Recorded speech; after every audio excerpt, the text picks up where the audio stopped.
तो आज हम लोग देखेंगे पोलिनोमियल यानी बहुपद। बहुपद क्या होता है इसके बारे में थोड़ा सा जानकारी हम लोग ले लेंगे। और आज हम लोग एनसीईआरटी बुक क्लास 10 का पूर्णतः एक्सरसाइज को पूरे डिस्कस के साथ सॉल्यूशन करने वाले हैं। चलिए सबसे पहले हम लोग जानते हैं बहुपद क्या है। तो देखिए बहुपद जो होता है ना, आप जानते होंगे कि अगर हम कोई भी व्यंजन बना रहे हैं या कोई भी समीकरण बना रहे हैं, जैसे मान लेते हैं कि कोई समीकरण बना ले रहे हैं ax + b is equal to 0। अगर इज इक्वल टू का सिंबल आ जाता है तो हम समझेंगे कि यह समीकरण है। लेकिन यही अगर ऐसा रहता है ax + b, तो हम लोग क्या समझते हैं कि ये समीकरण नहीं है, यह बहुपद है। आप बहुपद कैसे इसको समझिएगा जरा ध्यान से देखिएगा। अगर इसको इस फॉर्मेट में एक हम और एग्जांपल लेते हैं, जैसे 2x + 3, यही बात को अगर लिखते हैं हम 2x + 3 इज इक्वल टू 0, तो ये समीकरण बनता। और इसको हम लोग बोलते हैं रैखिक समीकरण। लेकिन इसको हम लोग बोलेंगे रैखिक बहुपद। बहुपद क्यों बोलेंगे? तो याद रखिएगा हमेशा ये जो वेरिएबल टर्म जो होता है ना, इसके पावर को देखना रहता है। अगर इसका पावर पूर्ण संख्या हो, ध्यान से समझिएगा हम क्या बोल रहे हैं। यदि वेरिएबल यानी चर का पावर पूर्ण संख्या हो तो हम हमेशा समझेंगे कि पोलिनोमियल यानी बहुपद में है। अब बात आता है कि ये पूर्ण संख्या कहते किसको है। तो आप जानते हैं कि प्राकृत संख्या किसे कहते हैं। प्राकृत संख्या उसे कहते हैं, हम लोग गिनती की संख्या को प्राकृत संख्या कहते हैं। अगर हम बात करते हैं यहाँ पे 1 2 3 4 dot dot dot to infinity, तो ये जो होता है ना, ये नेचुरल नंबर का सीक्वेंस यानी आप बोल सकते हैं कि सेट है। लेकिन यही इसी में एक और क्या लग जाए, जीरो लग जाए। यानी प्राकृत संख्या के ठीक पहले अगर जीरो लगे तो वही क्या कहलाता है, पूर्ण संख्या कहलाता है। तो याद रखिएगा अगर आप कोई भी व्यंजन बना रहे हैं, उस व्यंजन में अगर चर का मान यानी चर का जो पावर होगा वो पूर्ण संख्या होगा तो बहुपद कहलाएगा। अब बहुपद बहुत तरह का होता है। एक रैखिक बहुपद होता है। तो रैखिक बहुपद की बात करें, ध्यान से देखिएगा, रैखिक बहुपद। तो ये रैखिक जो बहुपद होता है ना, इसका स्टैंडर्ड फॉर्म की बात करें तो ये होता है ax + b। और a और b जो है ना, ये कांस्टेंट टर्म है। क्या है? कांस्टेंट है यानी अचर है। और a हमेशा इज नॉट इक्वल टू 0 होगा। तो ये क्या कहलाएगा? रैखिक बहुपद कहलाएगा। ओके फ्रेंड्स, अगर इसी तरह क्या होता है, द्विघात होता है, द्विघात बहुपद। तो ये द्विघात जो बहुपद होता है ना, इसका स्टैंडर्ड फॉर्म की बात करें तो ये होता है ax² + bx + c। ठीक। अब यहाँ पे a b और c, यहाँ पे क्या होगा, ये कांस्टेंट टर्म होगा, कांस्टेंट टर्म या एनी रियल नंबर कोई होगा। और यहाँ पे क्या कंडीशन होगा, तो यहाँ पे a is not equal to 0 होगा। अगर यहाँ पे a को 0 के बराबर कर दीजिएगा तो ये पूरे टर्म ही क्या हो जाएगा, हट जाएगा, जिस कारण यह द्विघात बहुपद नहीं कहलाएगा। अब द्विघात बहुपद को एक रूप में, एक परिभाषा में और क्या बोल सकते हैं कि यदि चर का अधिकतम घात, क्या चर का अधिकतम घात अगर 2 हो तो उसे द्विघात समीकरण कहेंगे। वैसे ही यदि चर का अधिकतम घात 1 हो तो उसे रैखिक बहुपद कहेंगे। ठीक इसी तरह शून्य बहुपद भी होता है। शून्य जैसे हम बोलते हैं कि 5 क्या है, क्या बहुपद है। सबसे पहला क्वेश्चन आपसे यही मेरा रहेगा कि 5 क्या बहुपद है, तो आप बोलिएगा सर यस बहुपद है। अब बोले कि सर चर का तो अधिकतम घात दिख नहीं रहा है, तो यहाँ पे आप इसको ऐसे भी लिख सकते हैं 5x⁻0। तो ये क्या कहलाएगा, ये आपको कहलाएगा रैखिक बहुपद। अब सॉरी, यहाँ पे ये कहलाएगा शून्य बहुपद। शून्य बहुपद क्यों कहलाएगा, क्योंकि चर का अधिकतम घात शून्य है, इसलिए इसको हम लोग शून्य बहुपद कहेंगे। ओके। ऐसे ही 6 क्या कहलाएगा, शून्य बहुपद कहलाएगा। 7 क्या कहलाएगा, शून्य बहुपद कहलाएगा। तो वैसे ही द्विघात समीकरण समझ गए। अब त्रिघात समीकरण की बात करें तो चर का अधिकतम घात 3 होना चाहिए। जैसे हम बोलते हैं यहाँ पे ax/3 + bx/2 + cx + d। ये जो मानक रूप दिखाई दे रहा है, ये किसका दिखाई दे रहा है, तो याद रखिएगा ये त्रिघात समीकरण, त्रिघाती बहुपद कहलाएगा, त्रिघाती बहुपद। अब यहाँ पे चर का जो अधिकतम घात आपको दिखाई दे रहा है ना, अधिकतम घात 3 दिखाई दे रहा है, तो क्या कहलाएगा, यह त्रिघाती बहुपद कहलाएगा। और याद रखिएगा यहाँ पे कि यहाँ पे a is not equal to 0 होगा। अगर a इज इक्वल टू 0 हो जाएगा ना तो आप समझ लीजिए कि ये पूरा टर्म कैंसिल होगा, तब यह क्या कहलाएगा, द्विघात समीकरण कहलाएगा। यदि b इज इक्वल टू 0 हो जाएगा ना तो ये पूरे टर्म कैंसिल होगा, तब ये क्या कहलाएगा, रैखिक बहुपद कहलाएगा। यदि यहाँ पे c इज इक्वल टू 0 आ जाए ना तो ये क्या हो जाएगा, ये पूरे टर्म कैंसिल होगा, यानी सिर्फ d बचेगा, और d को हम लोग कांस्टेंट बोलते हैं, तो ये क्या कहलाएगा, शून्य बहुपद कहलाएगा। ओके फ्रेंड्स, चलिए अब थोड़ा सा और हम लोग बात कर लेते हैं। जैसे अगर हम बोलते हैं कि यहाँ पे 2x+3, ये आपको क्या दिखाई दे रहा है, तो रैखिक बहुपद दिखाई दे रहा है। यही हम बोलते हैं ना कि 2x² + 3x+5 ये द्विघाती बहुपद दिखाई दे रहा है। बहुपद को हम लोग इंग्लिश में क्या बोलते हैं, पोलिनोमियल। तो याद रखिएगा, इसको हम लोग इसको ऐसे भी लिखते हैं, px लिखते हैं। क्या लिखते हैं, px लिखेंगे। इसको क्या लिखेंगे, इसको भी हम लोग px लिखेंगे। अब बोलिएगा सर ये px का मतलब क्या होता है, तो समझिए, p का मतलब समझिएगा पोलिनोमियल, और ये पोलिनोमियल किस में, तो x में। क्या पोलिनोमियल किस में, तो x में। वैसे ही आप देखिए यहाँ पे x में जो दिए गए हैं वो x में ना दिए गए हैं, वैसे ही यहाँ पे p मतलब समझिएगा पोलिनोमियल यानी बहुपद, और ये बहुपद किस में है, तो ये आपका x में है। इसका मतलब यह निकलता है। ठीक, अब हम लोग आगे की ओर थोड़ा सा बात कर लेते हैं। जैसे यही चीज़ को अगर हम बात कर लेते हैं ऐसे, यहाँ पे अगर रहता p m रहता, तो ये जो पोलिनोमियल जो होगा ना वो किस में होगा, m में होगा। तो यहाँ पे कोई भी यहाँ पे व्यंजन या कोई भी बहुपद, यहाँ पे द्विघाती बहुपद, त्रिघाती बहुपद लिखना चाहे तो लिख सकते हैं, बट वो होना किस में चाहिए, तो वो m में होना चाहिए। तो लिख देते हैं m² + 2m + 3, ये क्या कहलाएगा, ये द्विघाती बहुपद कहलाएगा। किस में है, तो m में है। बस यही थोड़ा सा मीनिंग था यहाँ पे, और आपको ध्यान क्या रखना है, ध्यान से समझिए। जैसे अगर क्वेश्चन का भी आपको यहाँ पे, अब देखिए क्वेश्चन की ओर थोड़ा सा आगे की ओर बढ़ते हैं, और उसमें हम लोग समझ लेंगे कि क्या मतलब निकलता है। थोड़ा सा और यहाँ पे समझ लीजिए कि क्वाड्रांट, क्वाड्रांट मतलब चतुर्थांश होता है। और चतुर्थांश किसे कहते हैं, जरा ध्यान से देखिएगा। मान लेते हैं कि कोई कागज का तल यानी प्लेन हो, ठीक, मान लेते हैं कि कोई कागज का तल या प्लेन हो, यदि उसको हम लोग x अक्ष के साथ एक समानांतर लाइन खींचते हैं और y अक्ष के साथ एक लंबवत लाइन खींचते हैं, तो याद रखिएगा ना कि यहाँ पे एक प्रतिच्छेदी बिंदु मिलता है, और इस प्रतिच्छेदी बिंदु को हम लोग क्या बोलते हैं, तो इसको बोलते हैं ओरिजिन। क्या बोलते हैं भैया, तो इसको बोलते हैं ओरिजिन यानी मूल बिंदु। और याद रखिएगा मूल बिंदु का जो नियामक होता है ना वो 0 0 होता है, याद रखिएगा। तो अब ये मूल बिंदु से ये 4 भाग में बढ़ जाएगा, एक भाग यहाँ, एक भाग यहाँ, एक भाग यहाँ और एक भाग यहाँ, यानी 4 भाग में बढ़ गया। और यही प्रत्येक चारों भाग को हम लोग क्या कहेंगे, क्वाड्रांट कहेंगे। क्वाड्रांट यानी चतुर्थांश कहेंगे। चतुर्थांश का मतलब समझ में आ गया होगा कि x अक्ष के समानांतर लाइन के साथ और y अक्ष के लंबवत लाइन के साथ अगर हम लोग कोई खींचते हैं तो एक प्रतिच्छेदी बिंदु मिलता है। अब इसको x बोलते हैं, इसको x डैश बोलते हैं, इसको y बोलते हैं, इसको y डैश बोलते हैं। अब ये मूल बिंदु से 4 भाग में बटेगा, वही प्रत्येक भाग को चतुर्थांश कहते हैं। इसको आप बोल सकते हैं px, क्या बोल सकते हैं, इसको px बोल सकते हैं, और इसको क्या बोल सकते हैं, तो इसको बोल सकते हैं py बोल सकते हैं। ठीक, याद रखिएगा। चलिए अब थोड़ा सा हम लोग क्वेश्चन को पढ़ते हैं और थोड़ा सा आगे की ओर बढ़ते हैं, ध्यान से देखिएगा। हम लोग का पहला एक्सरसाइज पोलिनोमियल का है, कितना है, तो 2.1 है। और आपको हम बता दें कि एनसीईआरटी बुक को फॉलो कर रहे हैं और पूरे बुक का हम लोग सॉल्यूशन यहाँ पे देखेंगे। तो पहला क्वेश्चन आपसे यही बोल रहा है, ध्यान से समझिएगा, किसी बहुपद px के लिए y बराबर px का ग्राफ नीचे दिए गया है।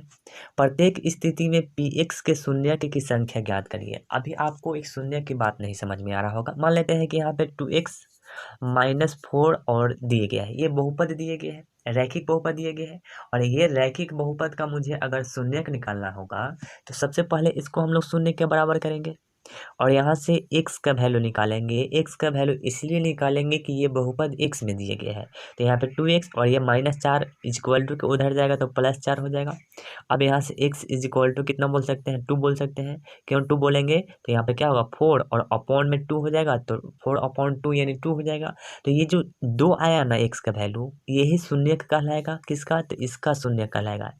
ये समीकरण यानी 2x - 4 = 0 का जो शून्यक है वो कितना है, तो 2 है। और याद रखिएगा कि रैखिक बहुपद यानी रैखिक समीकरण जो दिए गए हैं उसका एक शून्यक निकलता है।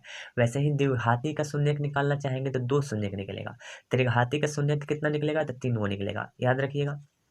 ये शून्यक कब सही कहलाएगा, तो अगर ये समीकरण को अगर यह शून्यक सेटिस्फाई करेगा ना तो हम बोलेंगे कि यह सही शून्यक यानी सही आंसर आया है। तो अगर x के जगह पर यहाँ पे 2 रखते हैं तो क्या हो जाएगा, 2 और 2 गुना करेंगे तो 4, और 4 में से 4 जाएगा तो कितना हो जाएगा, 0 हो जाएगा। तो देखिए 0 सेटिस्फाई कर गया। तो शून्यक का मतलब समझे होंगे क्या होता है। अब और आगे की ओर समझिए। देखिए मुझे px का शून्यक निकालना है। किसका शून्यक निकालना है, px का शून्यक निकालना है। जरा ध्यान से देखिएगा। तो अभी हम बोले ना कि इसको px बोल सकते हैं, तो हमको x अक्ष के लिए नहीं बात करना है, किसके लिए बात करना है, x अक्ष के लिए बात करना है। तो ध्यान से देखिएगा, px का शून्यक निकालने के लिए आप मुझे बताइए कि जो लाइन दिया गया है क्या x अक्ष को प्रतिच्छेद यानी काट रहा है क्या। काट रहा होगा तो सही बात है, नहीं काट रहा है तो भी सही बात है। आप मुझे बताइए कि x अक्ष को नहीं काट रहा है, और जब x अक्ष को नहीं काट रहा है तो आप मुझे बताइए कि शून्यक की संख्या इसमें कितना होगा। तो सर बोलिएगा शून्यक तो कोई भी नहीं होगा, क्यों, क्योंकि इसमें तो x अक्ष को काट ही नहीं रहा है, और x अक्ष यानी px की बात, ओके ना। तो पहला का आंसर क्या होगा, पहला का आंसर शून्य होगा।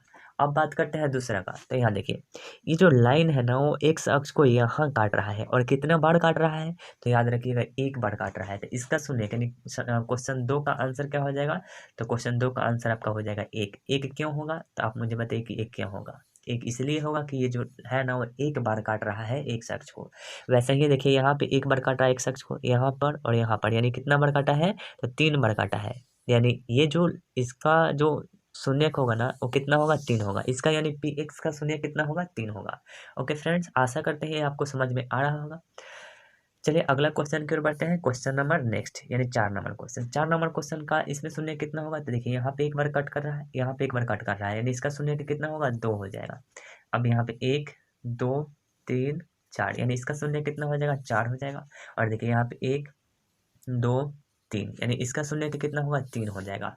तो आशा करते हैं फ्रेंड्स यह पहला एक्सरसाइज आपको अच्छा से समझ में आया होगा। चलिए अब हम लोग बढ़ेंगे दूसरे एक्सरसाइज की ओर, यानी एक्सरसाइज अब हम लोग देखेंगे 2.2। अब 2.2 की ओर क्वेश्चन बढ़ने से पहले थोड़ा सा आपको हम यहाँ पे यह समझा दें कि द्विघात जो समीकरण होता है ना उसका 2 शून्यक होता है, और 2 शून्यक के बीच कुछ रिलेशन भी होता है, उसको थोड़ा सा हम जानकारी दे देते हैं। ध्यान से देखिए। देखिए अब हम लोग समझते हैं कि द्विघात समीकरण को हल करने का तरीका क्या होता है, और द्विघात समीकरण के जो 2 शून्यक आता है उसके बीच का रिलेशन क्या होता है वो समझते हैं। आप समझते होंगे कि आप देखिए 9th क्लास में पढ़े होंगे कि द्विघात समीकरण जो दिए रहता है उसको हल करने का 2 तरीका होता है। एक गुणनखंड तरीका से हल कर सकते हैं, एक श्रेधाराचार्य मेथड को लगाकर हल कर सकते हैं। और वो श्रेधाराचार्य मेथड का सोच क्या था जरा उसको हम लोग समझने का प्रयास करते हैं, फिर क्वेश्चन को हम लोग करेंगे। तो जैसे ये आपको द्विघात समीकरण द्विघात बहुपद का स्टैंडर्ड रूप दिया गया है ax² + bx + c। अगर हम यहाँ पे a को कॉमन कर लेते हैं, क्या कॉमन करते हैं, a कॉमन करते हैं। तो कॉमन करने का मतलब क्या होता है, आप अपने भाषा में समझिएगा, भाग देना होता है। तो ax² में अगर a से भाग देंगे तो a कैंसिल हो जाएगा, तो बचेगा सिर्फ x²। वैसे ही यहाँ पे कटने वाला नहीं है तो क्या होगा, b/ax, और प्लस क्या होगा, c/a हो जाएगा। और यहाँ पे अगर मुझे शून्य की बात करना है तो 0 के बराबर करेंगे। अब a उधर जाके 0 बन जाएगा, यानी आप यहाँ से क्या लिख सकते हैं, यहाँ से लिख सकते हैं x² और प्लस b/ax प्लस c और बाई कितना a, और 0/a का मतलब क्या होगा, 0 होगा। हम अपने मन से क्या कर रहे हैं ना कि b²/4a² को जोड़ दे रहे हैं। तो मैथ का रूल होता है कि अगर जोड़े हैं तो घटाना भी आपको पड़ेगा। तो क्या होगा, b²/4a² को घटा देंगे और = 0 कर देंगे। जरा गौर से देखिएगा, यहाँ से लिख सकते हैं x², और इस टर्म को ध्यान से देखिएगा। इस टर्म को हम अगर बोलें कि b/2a का होल स्क्वायर लिखने के लिए तो लिख सकते हैं। और यहाँ पे देखिए = ये उधर जाएगा, = के उधर ले जाएंगे तो क्या होगा, b² और बट्टा कितना होगा, 4a², और c/a को भी लेके जाएंगे उधर तो माइनस में क्या होगा, c/a हो जाएगा। ओके, अब यहाँ पे x² है प्लस b/2a का होल स्क्वायर है, तो x को a बोल देते हैं और b/2a को b बोल देते हैं। तो यहाँ से इस टर्म को हम लिखना चाह रहे हैं 2ab, ताकि मेरा फार्मूला में कन्वर्ट हो जाए। तो यहाँ लिख सकते हैं 2 और a की जगह पर x है, b की जगह पर b/2a है। अब देखिए a से a कैंसिल आउट हो जाएगा, तो b/a और x है तो x है, फिर अपना रूप ले लेगा, तो इसको लिखा जा सकता है। अब यहाँ से क्या करना है आपको, इसको आप लिख सकते हैं, क्या लिख सकते हैं, तो एक्स स्क्वायर प्लस 2a एक बी प्लस बी का होल स्क्वायर, यानी a प्लस बी का होल स्क्वायर लिख सकते हैं। और इधर एलसीएम करने वाले हैं, तो जरा इसका एक बार स्क्रीनशॉट लीजिए, हम इसको एक बार रफ करने वाले हैं, जरा ध्यान से देखिएगा। इसको हम लोग a प्लस बी का होल स्क्वायर पर तोड़ेंगे, ध्यान से देखिएगा। और यहाँ पे इसको हम लोग एलसीएम करने वाले हैं, तो इसको a प्लस बी का होल स्क्वायर तोड़िएगा तो लिख सकते हैं x plus b by 2a का whole square, x plus b by 2a का होल स्क्वायर। और उधर हम लोग एलसीएम करते हैं तो क्या लिखते हैं, 4a स्क्वायर। और उसके बाद क्या था, तो उसके बाद था a, तो क्या हो जाएगा एलसीएम यहाँ पे 4a स्क्वायर हो जाता। अब यहाँ से क्या लिख सकते हैं, तो b स्क्वायर माइनस 4ac लिख सकते हैं। अब ध्यान से देखिएगा तो क्या हो जाएगा, x plus b upon 2a, और ये स्क्वायर उधर जाकर रूट ओवर बन जाएगा, तो क्या होगा B square minus 4ac upon में कितना हो जाएगा 4a स्क्वायर। ये जो स्क्वायर है वो दोनों के लिए हो जाएगा, तो यहाँ पे एक्स, और इसको उधर ले जाएंगे तो माइनस बी अपॉन 2a, और प्लस माइनस, क्यों प्लस माइनस के रूट ओवर रूट से जब निकलेगा ये तो क्या हो जाएगा प्लस माइनस के साथ दे देगा, तो इसके लिए अलग रूट कर दे रहे हैं और इसके लिए अलग रूट कर दे रहे हैं, तो क्या हो जाएगा कुछ ऐसा हो जाएगा। अब आप क्या कर सकते हैं, जरा ध्यान से देखिएगा।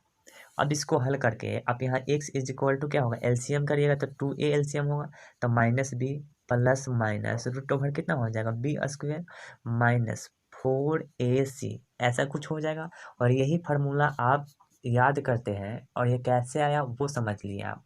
ओके फ्रेंड्स, तो ध्यान से देखिएगा, तो आप बोलिएगा कि x का जो वैल्यू है ना minus b plus minus root over B square minus 4ac, और पॉन में कितना हो जाएगा 2a हो जाएगा।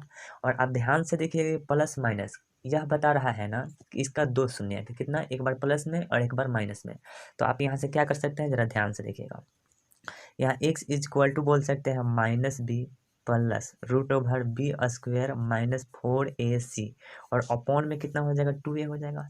और एक बोल सकते हैं x बराबर minus B minus root over B square minus 4ac, और अपॉन में कितना हो जाएगा 2a। तो एक बार प्लस को ले लिए, एक बार माइनस को ले लिए, और इसको हम बोल दे रहे हैं अल्फा और इसको बोल दे रहे हैं बीटा।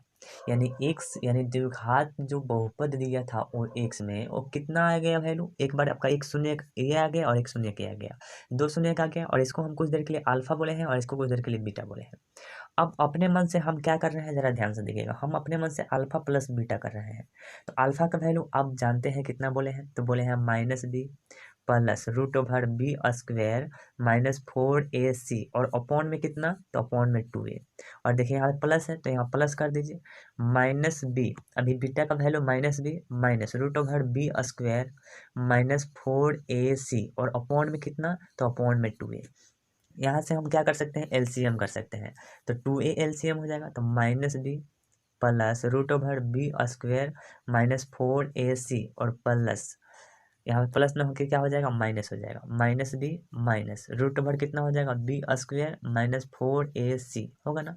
अब आप मुझे एक बात बताइए कि यहाँ पे क्या कर सकते हैं, तो यहाँ पे ये कैंसिल आउट हो जाएगा, ये वाला और ये वाला टर्म कैंसिल आउट होगा, यानी माइनस बी माइनस 2b हो जाएगा, माइनस 2b, और अपॉन में क्या हो जाएगा 2a हो जाएगा, और यहाँ पे 2 से 2 कैंसिल आउट हो जाएगा।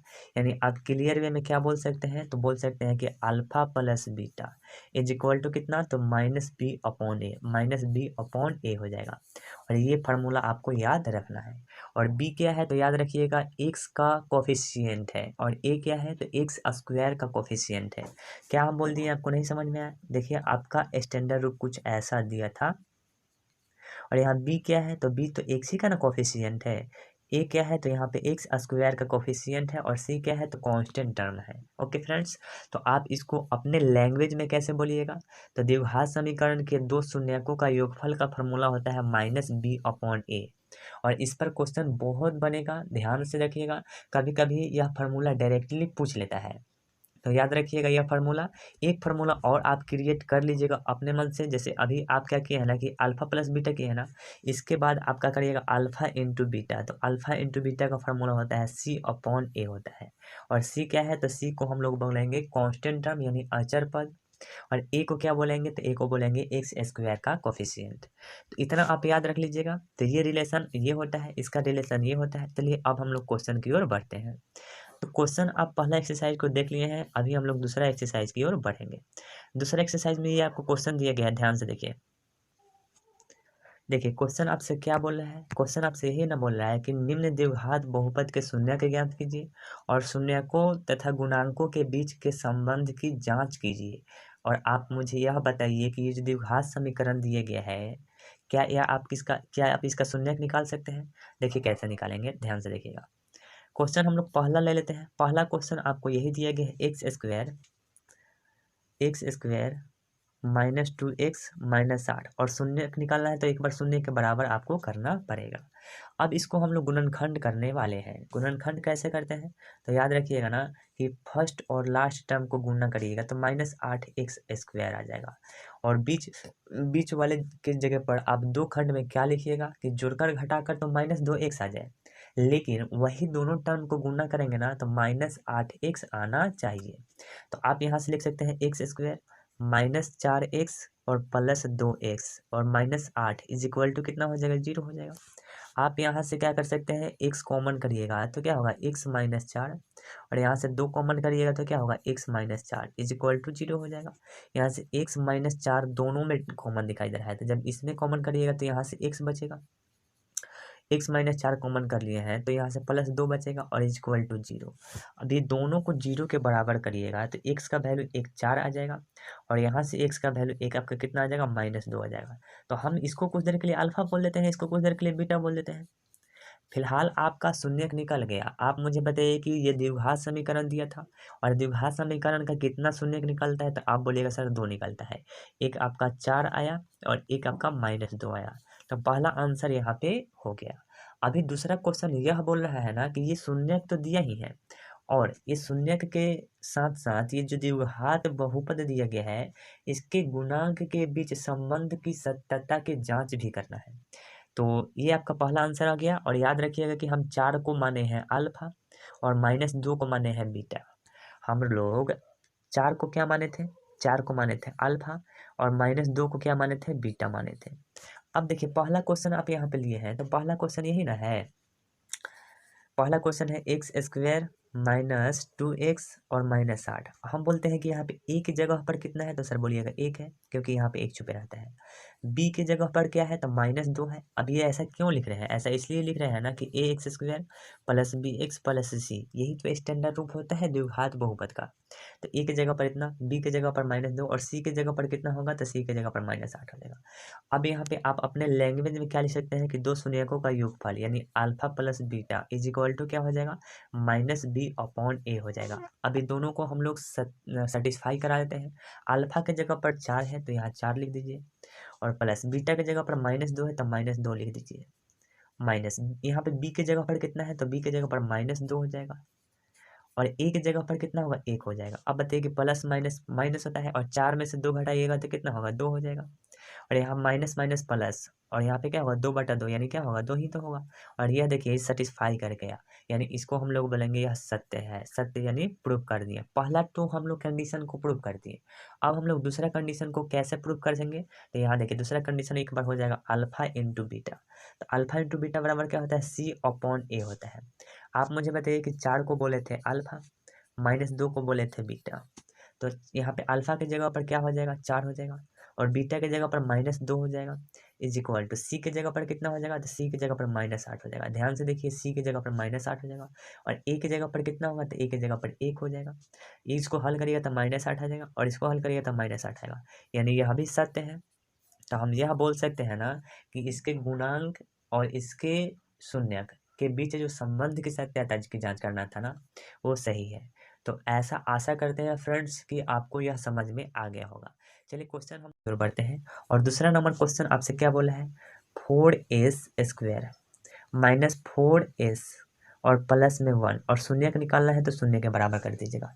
आप यहाँ से क्या बोल सकते हैं कि ए की जगह पर कितना है, 4 है। फिलहाल अभी आप समझ गए होंगे ना कि ए की जगह पर 4 है, बी की जगह पर -4 है और सी की जगह पर 1 है।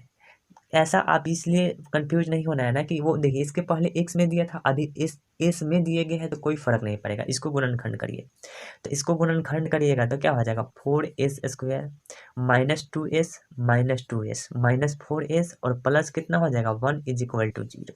यहाँ से आप क्या कॉमन कर सकते हैं, तो यहाँ से आप 2s कॉमन कर सकते हैं। तो आप क्या बोलिएगा, तो सर आप यही ना बोलिएगा कि यहाँ पे 2s बचेगा और -1, यहाँ से -1 कॉमन करिएगा तो क्या होगा 2s -1 = 0।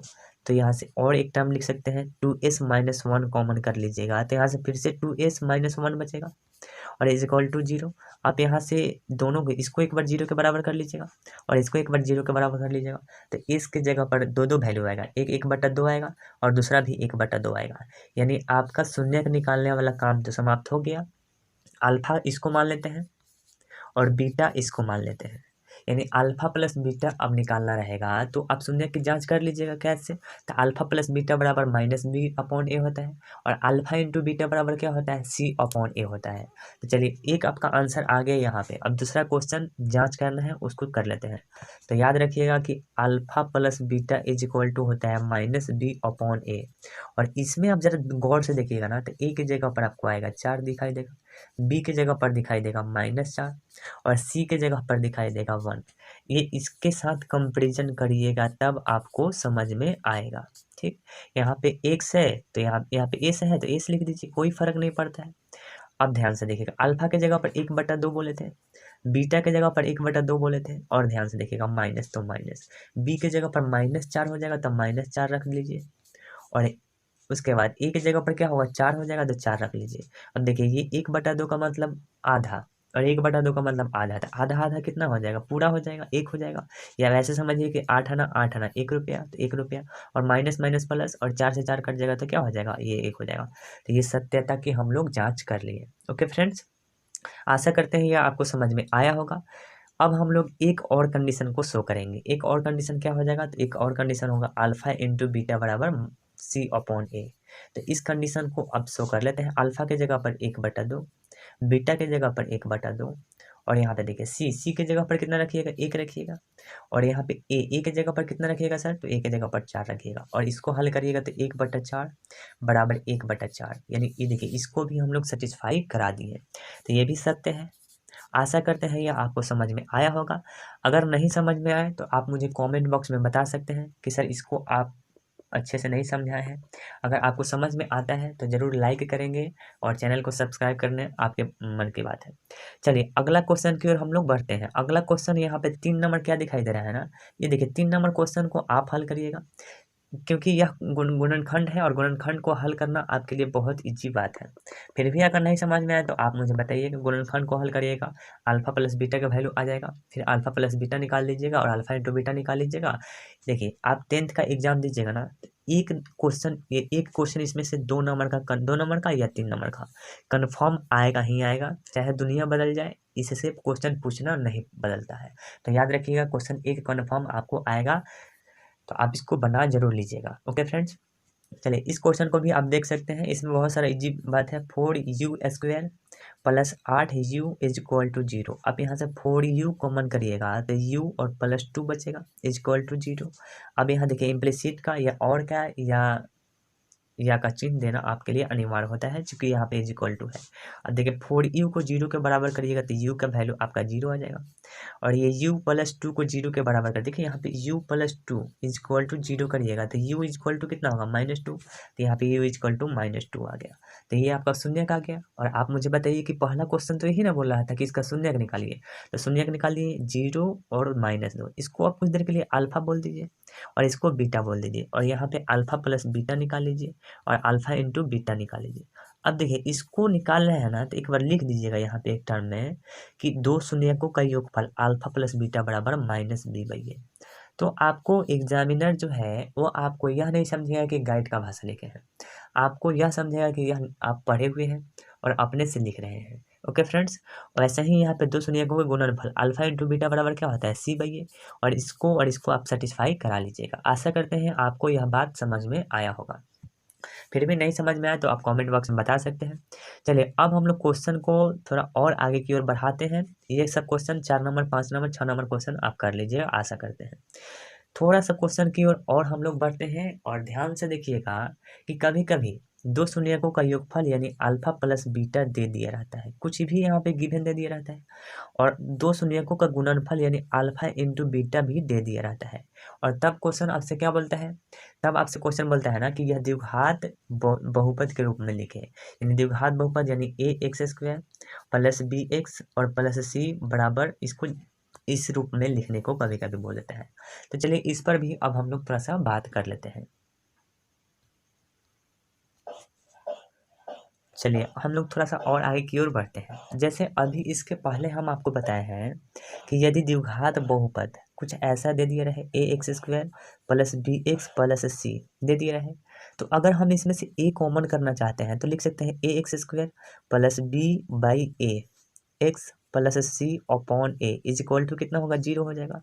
आप यहाँ से और हल करिएगा तो क्या बोल सकते हैं, तो यहाँ पे और हल करके बोल सकते हैं x square plus b upon a x और plus c by a is equal to 0 लिख सकते हैं। जरा ध्यान से देखिएगा हम आपको क्या समझाना चाह रहे हैं। यदि यहाँ पे माइनस करिएगा तो यहाँ पे आपको कुछ ऐसा माइनस करना पड़ेगा, क्यों, जो कि माइनस और माइनस फिर से प्लस हो जाएगा। और अब हम यहाँ पे क्या लिखने जा रहे हैं, तो ध्यान से देखिएगा एक्स स्क्वायर और माइनस, ये देखिए alpha plus beta is equal to होता है minus b by a, alpha into beta is equal to होता है सी बाई ए। तो हम अगर अल्फा प्लस बीटा के जगह पर माइनस बी बाई ए लिख रहे हैं ना, तो माइनस बी बाई ए के जगह पर भी अल्फा प्लस बीटा लिखा जा सकता है। वैसे ही ये सी बाई ए के जगह पर अगर हम लिखना चाहें अल्फा इंटू बीटा तो लिख सकते हैं, यह रूल कहता है। चूंकि फार्मूला हो तो दोनों डायरेक्शन में यूज होता है, तो ये माइनस को यहाँ लिख दिए हैं, और माइनस बी बाई ए के जगह पर लिख सकते हैं अल्फा प्लस बीटा, तो यहाँ लिख सकते हैं अल्फा प्लस बीटा, और प्लस ये सी बाई ए की जगह पर लिख सकते हैं अल्फा इंटू बीटा, और इज इक्वल टू क्या हो जाएगा, 0 हो जाएगा। तो अब जरा ध्यान से आप मुझे एक बात बताइए कि यदि दो शून्यकों का योगफल दे दिए रहे और गुणनफल भी दे दिए रहे और तब कहे कि द्विघात समीकरण लिखिए या द्विघात बहुपद लिखिए, तो क्या यह फार्मूला आप यूज कर सकते हैं, बेहिचक कर सकते हैं। और आप मुझे बताइए कि यह फार्मूला आपको याद हुआ कि नहीं। हम यहाँ पे यह डायरेक्ट फार्मूला न लिख के यहाँ पे फार्मूला कैसे आया उसको भी बता दिए, और फार्मूला रट्टा नहीं मारिए। कभी भी आप फार्मूला या कोई भी चीज़ को रट्टा मारिएगा तो कुछ क्षण के बाद तुरंत भूल जाएगा। तो हमेशा कंसेप्ट उस पर लगाइए, चाहे कोई भी सब्जेक्ट हो, चाहे मैथ हो, चाहे फिजिक्स हो, चाहे आर्ट का सब्जेक्ट हो, उसमें हमेशा कुछ लॉजिकल या कंसेप्ट लगाकर ही फार्मूला या कोई भी चीज़ को याद रखिए, कुछ ज़्यादा दिन तक ले याद रहेगा। और भूलना तो अनिवार्य है, जब बार बार देखिएगा तभी नहीं भूलिएगा। तो ये फार्मूला को आपको याद रखना है। अब हम लोग क्वेश्चन की ओर बढ़ते हैं। तो चलिए क्वेश्चन नंबर आपसे क्या बोल रहा है, जरा ध्यान से देखिएगा। क्वेश्चन नंबर 2 क्या कह रहा है, ध्यान से पढ़िए पहले क्वेश्चन। क्वेश्चन आपसे बोल रहा है ना कि एक द्विघात बहुपद ज्ञात कीजिए। देखिए बोल दिया ना, द्विघात बहुपद ज्ञात कीजिए जिसके दो शून्यकों का योगफल और गुणनफल क्रमशः दे दिया गया है। यानी दो शून्यकों का योगफल, यानी पहला जो दिया गया है ना वो योगफल दिया गया है, और दूसरा जो दिया गया है ना वो गुणनफल दिया गया है। तो आप बोल सकते हैं ना कि जो गिवन गिवन यानी दिया है, क्या दिया है सर, तो alpha plus beta is equal to दिया गया है 1/4, और alpha into beta is equal to कितना दिया गया है, -1 दिया गया है। और तब द्विघात बहुपद लिखने का फार्मूला अभी अभी अब पढ़े हैं, x square minus alpha plus beta into x plus alpha into beta, अब इक्वल टू 0 फिलहाल कर दीजिए। यहाँ से एक्स स्क्वायर और माइनस अल्फा प्लस बीटा की जगह पर लिख सकते हैं 1/4 एक्स, और प्लस अल्फा इंटू बीटा की जगह पर लिख सकते हैं -1 इज इक्वल टू क्या हो जाएगा, 0 हो जाएगा। आप चाहें तो आंसर इतना भी छोड़ सकते हैं, लेकिन कुछ स्टैंडर्ड फॉर्म में ला दीजिए इसको। अब देखिए इसके नीचे भी एक छुपे हैं, इसके नीचे भी एक छुपे हैं, तो 4 हम लोग क्या करते हैं, एलसीएम कर लेते हैं। तो यहाँ पे हो जाएगा एक्स स्क्वायर, और यहाँ पे हो जाएगा -x, और यहाँ पे हो जाएगा -1 इज इक्वल टू 0। अब इसको आप हल करिएगा तो आपको आंसर क्या दिखाई देगा, तो सर आपको आंसर दिखाई देगा एक्स स्क्वायर माइनस एक्स और -1 इज इक्वल टू 0। तो आपको आंसर के रूप में यही दिया होगा, कुछ स्टैंडर्ड रूप में दिया रहता है, तो टेंशन नहीं लेना है, यह आपका आंसर हो जाता है द्विघात बहुपद में। आशा करते हैं फ्रेंड्स यह आपको समझ में आया होगा। देखिए इसको एक तरीका और है हल करने का, क्या है जरा ध्यान से देखिएगा। जैसे अभी अभी आप बोले हैं ना कि alpha plus beta is equal to क्या होता है, -b अपॉन में a होता है। पर यहाँ पे देखिए अल्फा प्लस बीटा क्या दिया है, यहाँ पे दिया गया है -1 सॉरी माइनस नहीं दिया गया, यहाँ दिया गया है 1/4 दिया गया है। वैसे ही alpha into beta is equal to क्या होता है, c/a होता है। तो सी के जगह पर कितना दिया गया है, तो देखिए सॉरी अल्फा इंटू बीटा बराबर क्या होता है सी बाई ए, लेकिन यहाँ अल्फा इंटू बीटा बराबर क्या है -1 है क्या। अभी इसको कैसे हल करिएगा जरा ध्यान से देखिए। चलिए देखिए यहाँ पे अब क्या बोल सकते हैं, ये अल्फा इंटू बीटा बराबर सी बाई ए होता है, और आपको अल्फा इंटू बीटा कितना दिया है -1 दिया है। आप इसके नीचे एक समझ सकते हैं, ठीक है। अब आप मुझे यह बताइए कि यहाँ पे अगर कंपैरिजन करते हैं इसको, तो ए की जगह पर कितना आ जाएगा, तो ए की जगह पर आपका सॉरी हाँ ए की जगह पर 4 आ जाएगा, बी की जगह पर कितना आ जाएगा, तो बी की जगह पर हो जाएगा -1। अब इसको हम क्या बोल सकते हैं, c by a is equal to -1 दिया था, हम सी देखिए सी का वैल्यू यहाँ से निकाल लेते हैं, सी और ए की जगह पर कितना है, तो 4 है, इज इक्वल टू कितना होगा -1, यानी ए सी इज इक्वल टू कितना आ जाएगा सर, तो यहाँ से आप सी इज इक्वल टू लिख सकते हैं -4 लिख सकते हैं ना। अब आप मुझे बताइए क्या यहाँ से आप द्विघात बहुपद लिख सकते हैं क्या, तो द्विघात बहुपद लिखने का तरीका होता है a x square plus b x plus c, और ए की जगह पर रख सकते हैं कितना 4 एक्स स्क्वायर, बी की जगह पर कितना रख सकते हैं, तो बी की जगह पर रख सकते हैं सर आप कितना, तो -1, तो क्या होगा -1, और यहाँ सी की जगह पर कितना रख सकते हैं, तो सी की जगह पर -4, ये आपका क्या हो जाएगा आंसर हो जाएगा। देखिए इसके पहले हम लोग शायद एलसीएम करने में कुछ प्रॉब्लम ला दिए थे, यानी गलत ले लिए थे, तो उसको आप सुधार लीजिएगा। इसका राइट आंसर क्या हो जाएगा 4x² प्लस यहाँ पे क्या होगा, यहाँ पे हो जाएगा -1x और -4, ये आपका आंसर हो जाएगा। देखिए इसके पहले आपका क्या आया था x² -1/4x और -1, यही ना था, हम एलसीएम किए थे, तो 4 एलसीएम हो जाएगा, यहाँ पे 4 एलसीएम हो जाएगा, तो 4x² होगा -x -4 इक्वल टू 0, यानी 4x² -x -4, इसके नीचे एक छुपा रहता है, x इसमें गुना करेगा तो इतना आ जाएगा, और इसको इसके साथ गुना करेगा तो 0, यानी क्या हो जाएगा, ये आपका आंसर हो जाएगा। ओके फ्रेंड्स, थोड़ा सा मिस्टेक होता है तो उसके लिए आप परेशान नहीं होइएगा। चलिए अगला क्वेश्चन की ओर बढ़ते हैं। तो क्वेश्चन नंबर 2 आप आशा है कि कर लीजिएगा, और क्वेश्चन नंबर 3 भी आप कर लीजिएगा। चलिए 2 नंबर क्वेश्चन कर लेते हैं। जैसे देखिए अल्फा प्लस बीटा दिया गया है कितना, तो सर √2 दिया है। अल्फा इंटू बीटा कितना दिया है, तो 1/3 दिया है।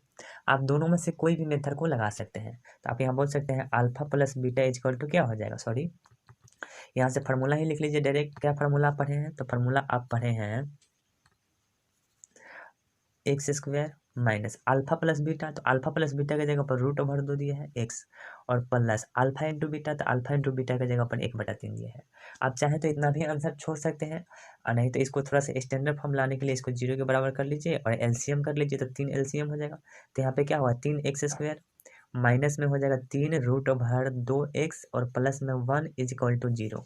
तो यहाँ से क्या हुआ 3x² माइनस 3√2x और प्लस 1 इज इक्वल टू 0 करिए या ना करिए कोई फर्क नहीं पड़ता है, तो इक्वल टू 0 नहीं करिए, चूंकि बहुपद लिखना था तो ये 0 नहीं करेंगे। तो ये आपका राइट आंसर हो जाएगा। इसके पहले वाला मेथड को भी आप अप्लाई कर सकते हैं। ओके फ्रेंड्स, चलिए हम लोग थोड़ा सा और आगे की ओर बढ़ते हैं, और यह क्वेश्चन आप स्वयं कर लीजिएगा। इसका बहुत जल्दी आंसर आ जाएगा, जो कि यह फ्रैक्शन के रूप में भी नहीं है। चलिए अगला हम लोग अगला चैप्टर क्या है, अगला चैप्टर देखिए ये सब क्वेश्चन आपको करना है, ये सब क्वेश्चन आपको करना है, ये आपके लिए होमवर्क में है। अब आपको अगला चैप्टर समझ में आना चाहिए, अगला चैप्टर क्या है। तो अगला चैप्टर आपको दिया गया है, अगला एक्सरसाइज आपको दिया गया है 2.3। तो 2.3 में जस्ट लाइक आपको भाग देने वाला तरीका है। तो देखिए हम यहाँ पे ओनली आपको समझाने का काम करने वाले हैं। 2.3 देखिए, क्योंकि हम यहाँ पे बड़ा स्लाइड नहीं रखे हैं, हम आपको मोबाइल से ही यहाँ पे जिस तरह से भी मतलब हो उस तरह से हम मोबाइल से ही आपको प्रोवाइड करा रहे हैं ये सब। तो इस पर बहुत ज़्यादा मतलब हम लिख नहीं सकते हैं, इसलिए हम इसको सॉल्यूशन है और यहाँ पे हम आपको समझाने का काम करेंगे। आपका भी समय कम लगेगा, मेरा भी समय कम लगेगा, क्योंकि समय बहुत इंपॉर्टेंट है, इसको गंवाना नहीं है। तो 2.3 क्या दिया गया है, जरा ध्यान से देखिएगा। विभाजन एल्गोरिदम का प्रयोग करके निम्न में px से भाग देने पर भागफल तथा शेषफल ज्ञात करना है। तो भागफल और शेषफल का मतलब आप समझिए क्या होता है। एक तो एक एल्गोरिदम साहब ने एक रूल दिए थे। क्या रूल दिए थे, तो रूल दिए थे भाज्य बराबर भाजक गुण्य भागफल और प्लस शेष, ये रूल दिए थे, ठीक है ना। और ये रूल सेटिस्फाई करता है, याद रखिएगा, ठीक है। और इसी को हम लोग बोलते हैं ए बराबर बी क्यू प्लस आर। जैसे हम लोग पहला एक्सरसाइज पहला मतलब लेसन पढ़ेंगे तो हम लोग एल्गोरिदम का यूज करेंगे और इसमें हम लोग इसका यूज करेंगे और इसका कुछ कंडीशन है उसको भी हम लोग शो करेंगे वो कैसे आया, ठीक है ना। क्योंकि आप मुझे बताइए कि रिमाइंडर जो है ना वो कभी भी नेगेटिव में नहीं आता है, या तो जीरो आ जाएगा या नहीं तो जीरो से बड़ा होगा, तो वो सब कंडीशन हम आपको बाद में बताएंगे। तो एल्गोरिथम साहब का ये रूल था।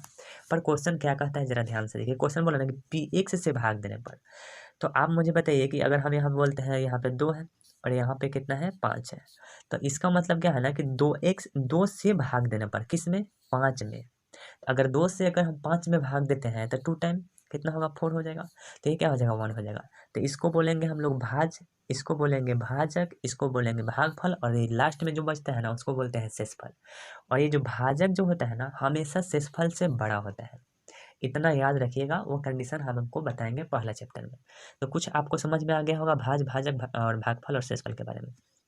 तो पी एक्स से भाग देना है, तो देखिए ये होता है कुछ ऐसा, यहाँ पे पी एक्स मतलब ये हो जाएगा। और किस में भाग देना है, तो आप मुझे बताइए पी एक्स से भाग देने पर किस में पी एक्स से भाग देंगे।